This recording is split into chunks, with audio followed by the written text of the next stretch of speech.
Assalamualaikum warahmatullahi wabarakatuh. Halo, perkenalkan nama saya Muhammad Taufik, Prodi Teknik Informatika dengan NIM 520250035. Pada video kali ini saya akan membahas materi tentang interval kepercayaan yang meliputi pengertian, tujuan, tingkat kepercayaan, rumus, serta contoh perhitungan. Interval kepercayaan. Sebelum itu, apa sih arti dari pengertian interval kepercayaan? Interval kepercayaan atau confidence interval adalah rentang nilai yang digunakan untuk memperkirakan parameter populasi, seperti rata-rata atau proporsi berdasarkan data sampel. Dalam statistika, seringkali kita tidak dapat mengamati seluruh populasi. Oleh karena itu, interval kepercayaan digunakan untuk memberikan perkiraan nilai parameter dengan tingkat keyakinan tertentu, misalnya 90%, 95%, atau 99%. Tujuan interval kepercayaan. Tujuan dari interval kepercayaan antara lain adalah: yang pertama, memperkirakan nilai parameter populasi. Yang kedua, menunjukkan tingkat ketidakpastian dari hasil estimasi. Dan yang terakhir, membantu pengambilan keputusan berdasarkan data sampel. Dengan interval kepercayaan, hasil analisis menjadi lebih informatif dibandingkan dengan hanya menggunakan satu nilai estimasi. Tingkat kepercayaan menunjukkan seberapa besar keyakinan kita terhadap interval yang terbentuk. Sebagai contoh, interval kepercayaan 95% berarti bahwa jika pengambilan sampel dilakukan berulang kali, maka sekitar 95% dari interval yang dihasilkan akan mengandung nilai parameter populasi yang sebenarnya. Perlu diperhatikan bahwa tingkat kepercayaan bukan berarti peluang parameter berada dalam interval tersebut, karena nilai parameter populasi bersifat tetap. Bentuk umum interval kepercayaan. Secara umum, interval kepercayaan dapat dituliskan sebagai estimator ditambah atau dikurangi nilai kritis dikalikan dengan standar error.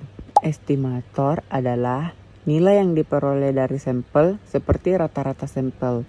Nilai kritis diperoleh dari tabel distribusi normal atau distribusi T. Sedangkan standard error menunjukkan tingkat variasi dari estimasi. Interval kepercayaan untuk rata-rata. Jika simpangan baku populasi diketahui, maka rumus interval kepercayaan untuk rata-rata adalah rata-rata sampel ditambah atau dikurang nilai Z dikalikan simpangan baku populasi dibagi akar dari ukuran sampel.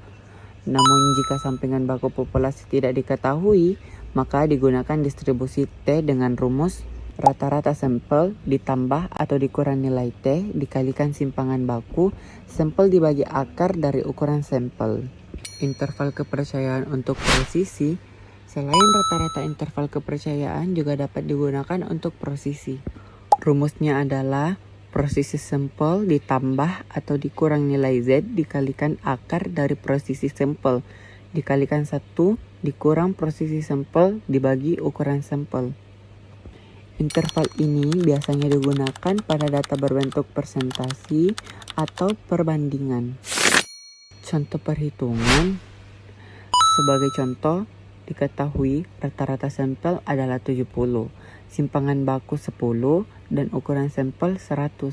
Dengan tingkat kepercayaan 95%, nilai Z yang digunakan adalah 1,96. Maka interval kepercayaan adalah 70 ditambah atau dikurang 1,96 dikalikan 10 dibagi akar 100. Hasil yang diperoleh interval kepercayaan sebesar 68,04 sampai dengan 71,96.